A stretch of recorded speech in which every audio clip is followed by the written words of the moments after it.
लुंगी शाल कमीज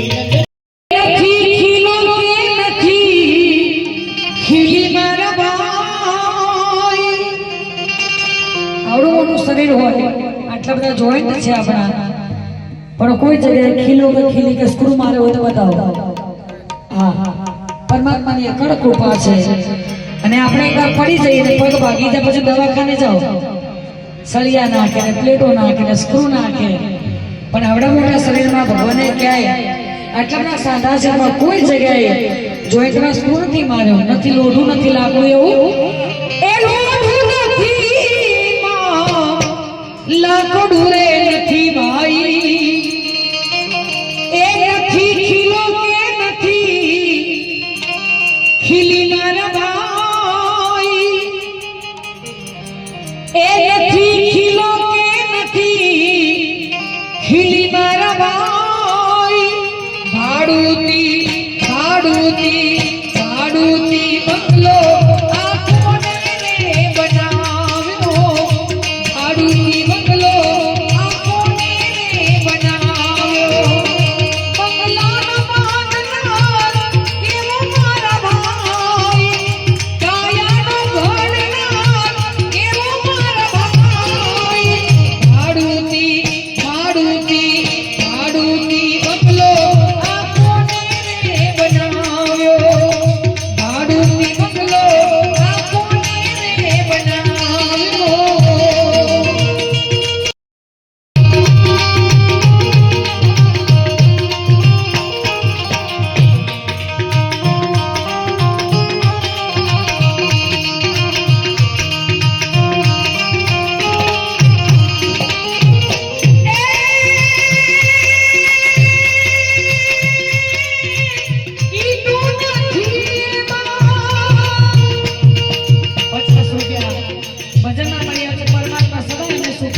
કારણ કે હજી તો એમની મોજ લેવાની જ છે આપણે. હા,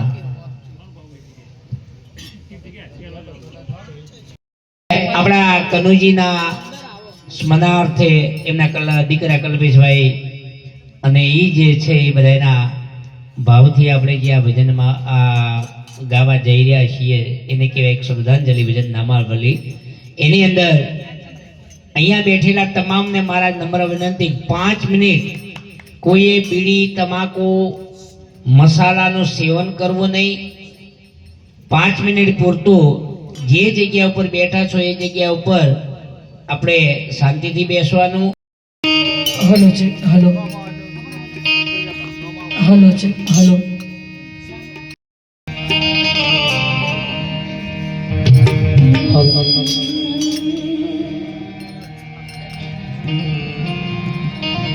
આજે આપણા સ્વર્ગસ્થ કનુભાઈ છનાજી ઠાકોર એમને શ્રદ્ધાંજલિ નિમિત્તે આપણે મળવાનું થયું હોય તો જે નિમિત્તે મળ્યા છે એવું એક સુંદર મજાનું અહીંયાથી શ્રદ્ધાંજલિનું ભજન રજૂ કરવું છે. પરિવારના તમામ સભ્યો જેનું નામ બોલે એટલા સુધી કહેજો. પણ કવિઓ ઘણું કીધું બાપ વિશે, મા વિશે, પણ બાપ શું કહેવાય? એ તો જેને માથે બાપનો હાથ ના હોય ને ખબર પડે ને. કેમ કે દુનિયામાં બધા સંબંધો હોય એમાં થોડો ઘણો સ્વાર્થ હોય, થોડી ઘણી ઈર્ષ્યા હોય. તમે કોઈ સારી પોસ્ટ ઉપર હોય, થોડા આગળ જતા રહો, તમારો સગો ભાઈ હોય તો પણ થોડી ઘણી ઈર્ષ્યા કરે ને બોલો.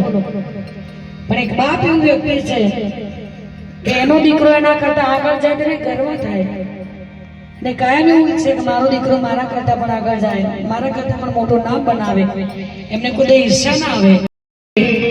આપણી વચમાં એ બાપ નથી, માટે બાપ હોય એટલે દીકરાને કોઈ ચિંતા ના હોય. કુટુંબના વ્યવહાર હોય તો બાપ કે બેટા આમ કરજે, આમ કરજે. બાપ ના હોય એટલે કુટુંબ વાળા કેમ કરવું પડે ને બાપ કોઈ ખોટી સલાહ ન આપે. એવું બે લાઈન એક મને ગમતી લેવી છે. ગમે એ મુસીબત આવે બાપ દીકરાને કહે બેટા ગભરાઈશ ને હું બેઠો છું હજી. એવું સુંદર મજાનું અહીંયાથી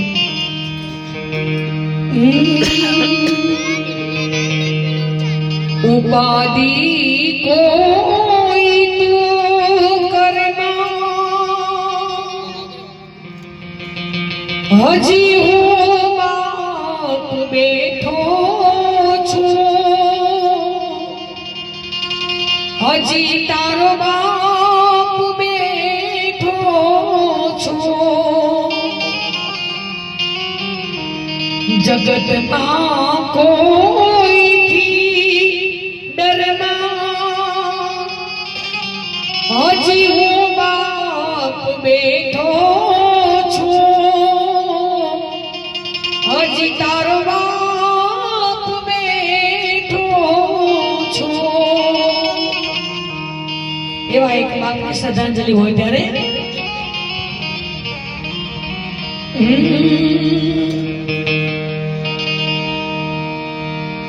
જાનારા તો જાતા રહ્યા, હવે સદગુણે મના સાંભળે એના ખોલ નાવી દો તમે સાયની,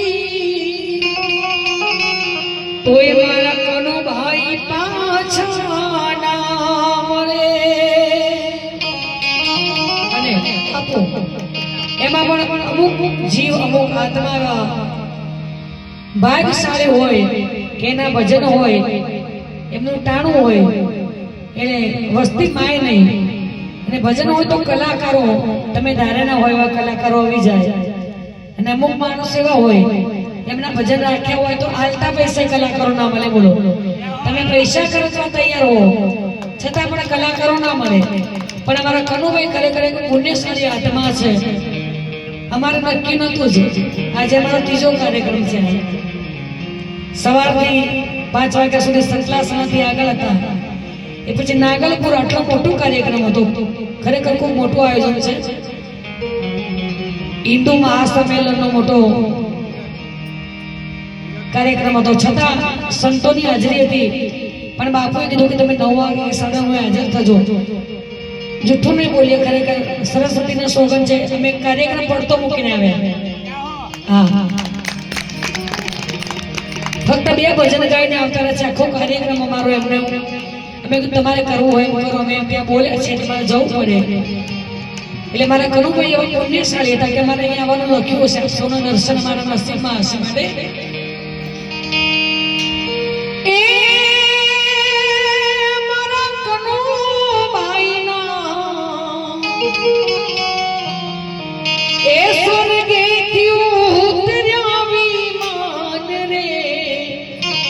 प्रभु ना तेरा आविया रे लो, हरि ना तेरा आविया रे लो.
જીવનમાં પગલા માંડ્યા હોય અને એ અદ્ભુત સાથ છોડીને જાય ત્યારે મળીશું હવે, ક્યારે મળીશું, ક્યારે મળીશું હવે, ક્યારે મળીશું. આવતા જન્મારે આપણે પાછા મળીશું, આવતા જન્મારે આપણે પાછા મળીશું. દિવસ તમને યાદ કરીશું.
તમને વાત કરી દઉં ને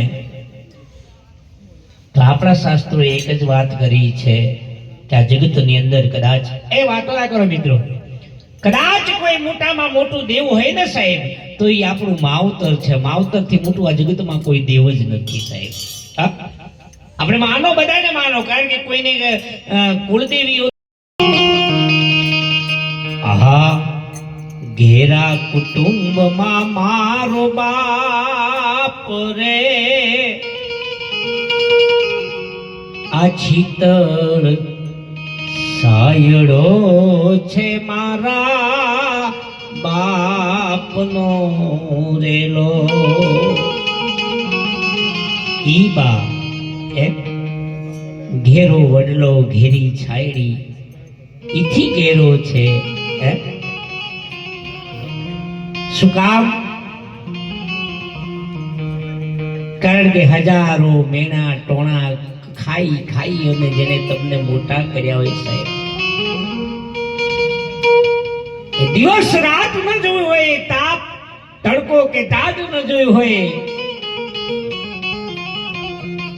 દીકરા માટે થઈને પોતે એમ કહેવાય કે એમ કહેવાય કે ચોમાસાની માયલી એમ કહેવાય ગમે એટલો વરસાદ હોય, પૂરું હોય, પણ સતાય નોકરીએ જતો હોય. શું કામ? સતાય ધંધે જતો હોય બાપ. શું કામ? મારો દીકરો ભૂખ્યો ન રહે સાહેબ.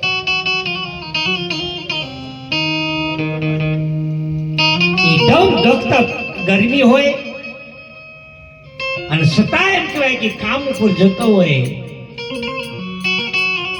મારો દીકરો ભૂખ્યો ન રહે, મારા દીકરાના તમામ જે મોજ છોકરો છે એ અધૂરા ન રહી જાય, ઈ બાપની ઈચ્છા હોય સાહેબ. એમ કહેવાય ખેડૂત પરિવારનો એમ કહેવાય કે ઈ બાપ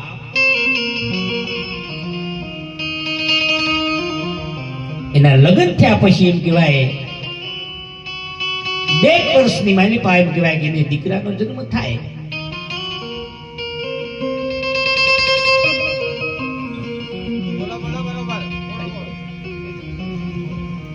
પછી તમે તાર વાતો કરો, વાંધો નહીં, પણ 5 મિનિટ મારો પ્રસંગ છે ને તમારા સમક્ષ મારી નજર જતી રહેશે એટલે.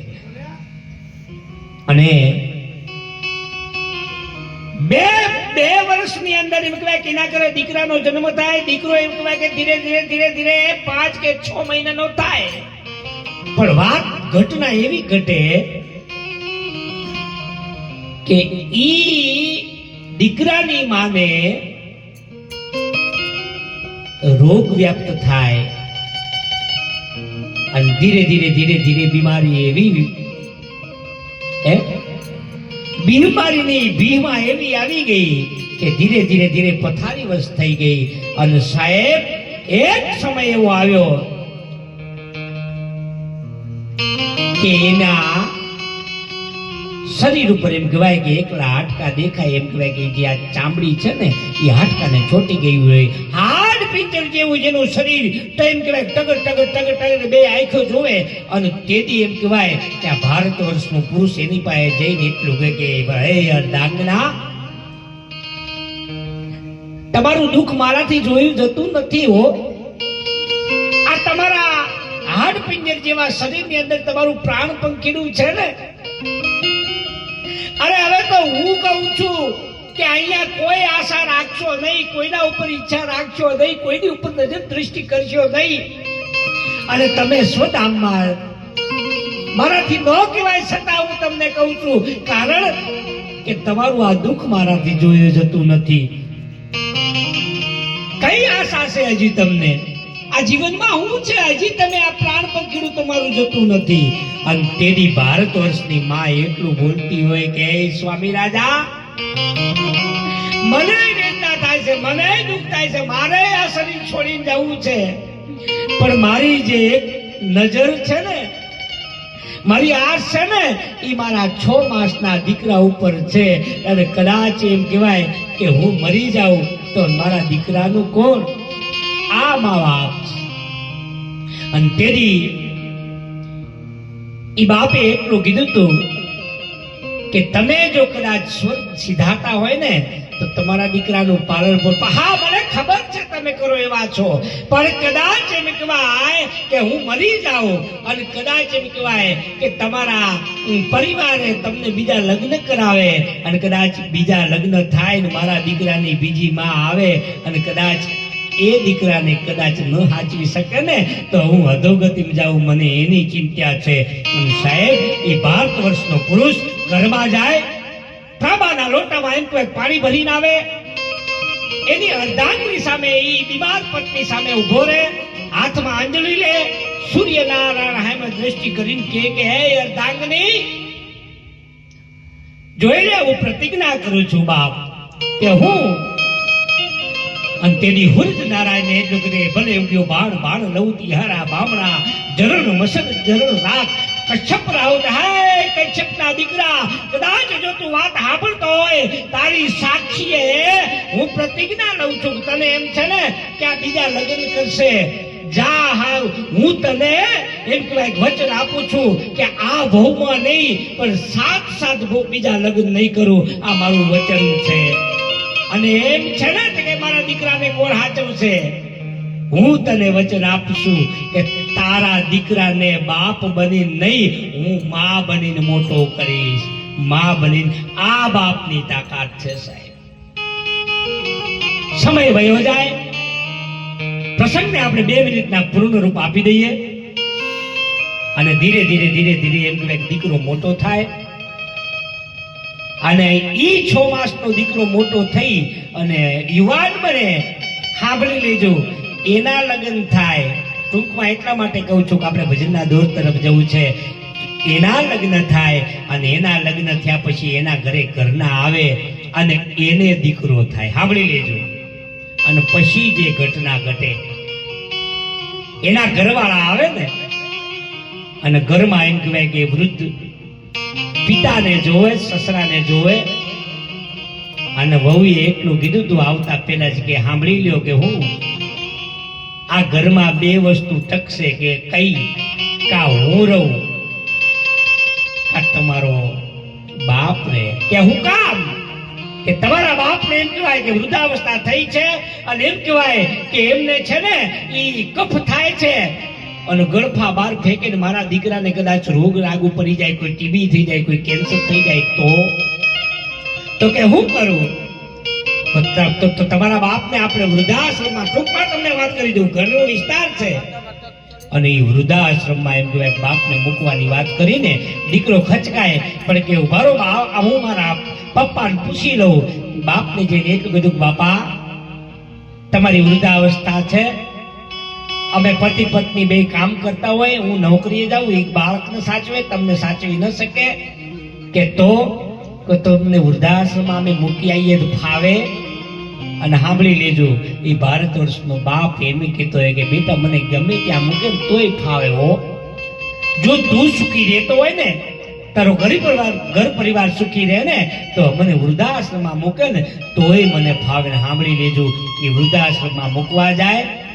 ટૂંકમાં પ્રસંગ પૂર્ણ કરીએ અને ઈ વખતે અંદર કમ્પ્લીટ કરી અને દીકરો બહાર નીકળે ને ત્યારે બાપના હાથમાં દીકરાએ થેલી આપી અને થેલી આપીને એટલું કીધું પપ્પા હવે શાંતિથી રહેજો, અહીંયા મારી ઓળખાણ છે, મેં રૂપિયા પણ આપ્યા છે, તમને સારા સાચો છે. તેથી બાપે આ બહુરું પકડીને ઉભો રહે ગયો, ઉભા રહો, નાસ્તો આ ના આપતા, ખાલી ચા આપો આપો ખાલી. અને બરોબર એમ કહેવાય કે ઈ દીકરાનો હાથ જાળી અને બાપે ઉભો રાખ્યો કે હું છે બાપા, કઈ તકલીફ છે? અને તેની 14 આંસુએ ઈ બાપો એમ કહેવાય રડતો વયો, આંખમાં શ્રાવણ ભાદરવો વયો જાય. ધ્રુસકે બાપ રડતો એટલું કે દીકરા આજ દિન સુધી જે તારી માં એમ કહેવાય તને મૂકીને ગઈ, તને મોટો કરવામાં જે તકલીફ પડી ને એ બધા એમ કહેવાય દુઃખ સહન કરી શક્યો, આજ નથી જાતું શું કામ? અને તેની એમ કહેવાય કે જે થેલી હતી ને એમાંથી 2 ધોતી હતી, એક ધોતી કાઢીને એના દીકરાના હાથમાં આપીને એટલું કીધું કે દીકરા આ ધોતી લેતો જા. હું કામ? કારણ કે મને આજની વાતનું મારી આંખમાં આહુડા એના છે કે કદાચ તું તો મારો સંસ્કારી દીકરો છે અને તું મને વૃદ્ધાશ્રમમાં મૂકવા આવ્યો ને તો તે મને સગવડ કરી અને 2 ધોતી આપી છે, અહીંયા સગવડ કરીને આપી છે, પણ કદાચ તારો દીકરો મોટો થાય એ સંસ્કાર વગરનો થાય અને કદાચ એમ કહેવાય વૃદ્ધાશ્રમમાં મૂકવા આવે ને કદાચ તને કાંઈ ન આપે ને તો આ બાપની આપેલી ધોતી પહેરજે દીકરા, કારણ કે મેં તારી માને વચન આપેલું છે કે મારા જીવતાજી મારા દીકરાને ક્યારે દુઃખી નહીં થવા દઉં. લે આ લઈ જા, કારણ કે તારે પણ એમ કહેવાય કે એક દિવસ આ વૃદ્ધાશ્રમમાં આવવું પડશે, તેથી તારી પાસે પહેરવા પોશાક નહીં હોય, તેથી મારી આ આપેલી ધોતી પહેરજે.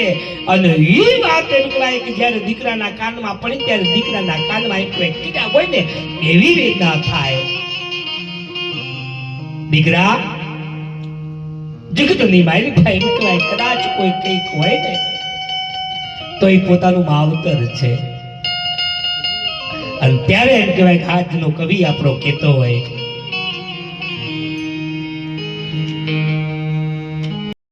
એ તારે રેવું ભાડાના મકાનમાં,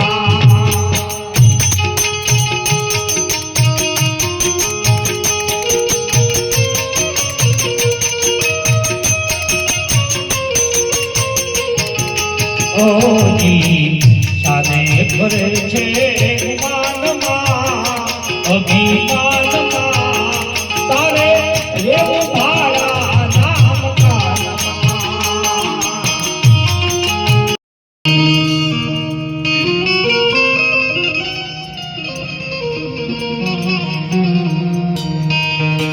શિવ સમાન દાતા નહીં વિપુત વિદારુણ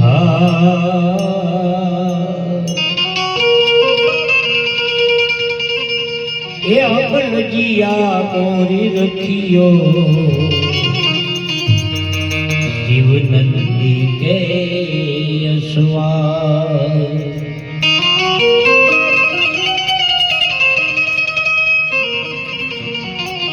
व्याघ्र वसमावत आसन लगा बैठे हैं मारुति सिंधु कैलाश. ऊंचे ऊंचे मंदिर तेरे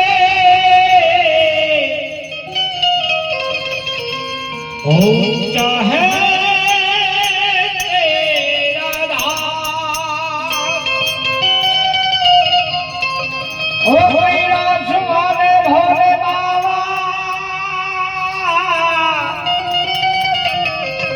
करते हैं के प्रणाम.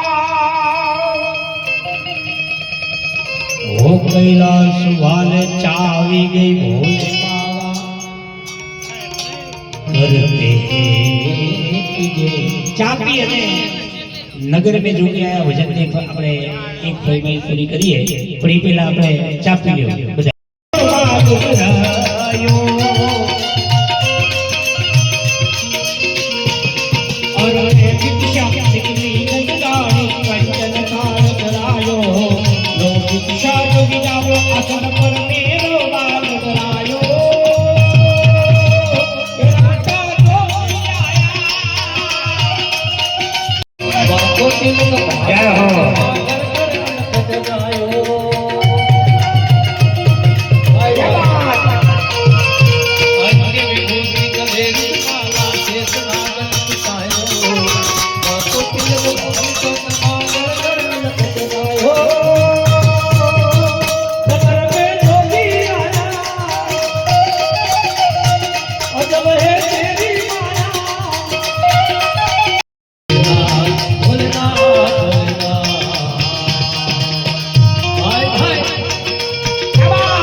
સ્મૃતિભાઈ રામાપીરના ભજનની ફરમાશ હતી. રામ તમારા દેવને એ ચણે ગુગળના ધૂપજી દરનારી તમારી નમન કરે બાપન મે છે મોટા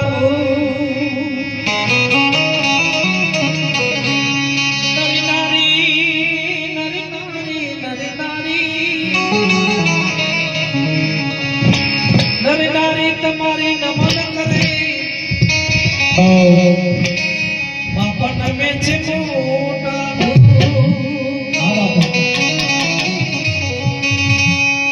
તારી વાડીનો તું ધોળી લીલી રાખજે મારા નાથ હે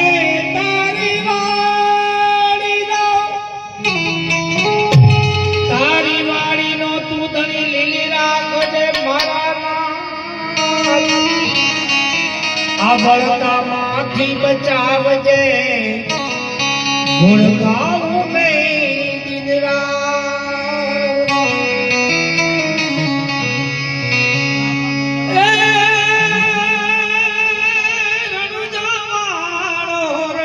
રણુજાવાળો એ હા રણુજાવાળો મારી પોખરણ વાળો મારી દાઢી રે